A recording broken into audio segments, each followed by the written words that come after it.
مسجد اقصی میں سینکڑوں دجالی عبادتگار گھس آئے، مسجد کے سامنے ڈانس، فلسطینی مسلمانوں کو نکالنے اور مسجد اقصی کی جگہ دجالی عبادت گاہ بنانے کے نعرے لگائے گئے۔ کوئی علامہ اس دردناک واقعے پر آبدیدہ ہوگا یا نہیں؟ نہیں بنے ہوگا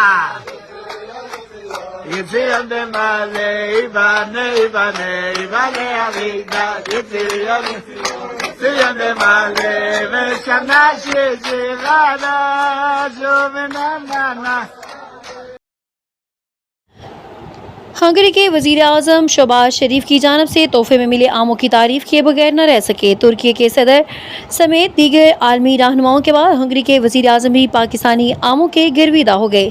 صرف 1 گھنٹے میں تحفے میں بھیجے گئے 90 آم نمٹا چکا ہوں۔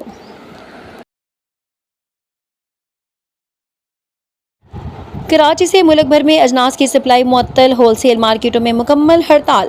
اگر حکومت آٹے کا بحران حل کرنے میں سنجیدہ ہے تو یک طرفہ اور منمانی کارروائیوں سے گریز کرے: تاجر رہنما۔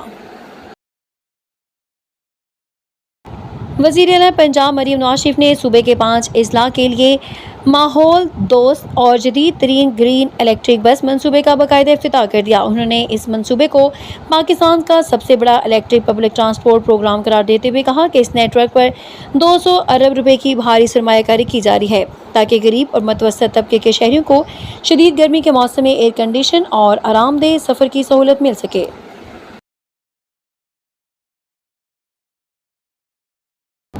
ایران کے خاتم الانبیاء مرکزی ہیڈ کوارٹر کے ترجمان بریگیڈیئر جنرل ابراہیم ذوالفقاری اور ایرانی فوج کے ترجمان محمد اکرم منیہ نے واضح کیا کہ اگر امریکہ نے ایرانی انفراسٹرکچر کو نقصان پہنچایا تو خطے کا پورا نقشہ بدل دیا جائے گا اور جنگ کو ایسے نئے محاذوں تک پھیلا دیا جائے گا جس کا دشمن نے تصور بھی نہ کیا ہو۔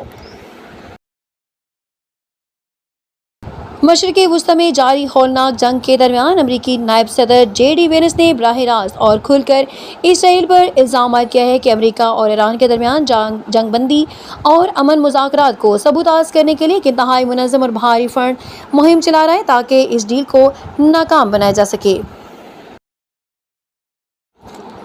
پاکستان تاریخ میں پہلی بار عالمی مقابلہ حسن مس ورلڈ میں باضابطہ طور پر شریک ہونے جا رہا ہے۔ اس عالمی مقابلے میں پاکستان کی نمائندگی 24 سالہ انیکا جمال اقبال کریں گی۔ لاہور کے ایک مقامی ہوٹل میں منعقدہ تقریب کے دوران ان کی تاج پوشی کی رسم ادا کی گئی۔ میڈیا رپورٹس کے مطابق پاکستان کی پہلی مس ورلڈ امیدوار انیکا جمال خان کی تاج پوشی کے لیے صوبائی دارالحکومت لاہور کے ایک مقامی ہوٹل میں تقریب منعقد ہوئی۔ اس تقریب کے دوران مس پاکستان یونیورسل 2022 ڈاکٹر شفق اختر نے روایتی طور پر انیکا جمال کو مس ورلڈ پاکستان کا تاج پہنایا۔ پاکستانی خواتین اس سے قبل مختلف عالمی مقابلہ حسن میں انفرادی طور پر شرکت کرتی رہی ہیں، لیکن مس ورلڈ کے پلیٹ فارم پر یہ پاکستان کی تاریخ کا پہلا باضابطہ اور آفیشیل نمائندگی ہوگی۔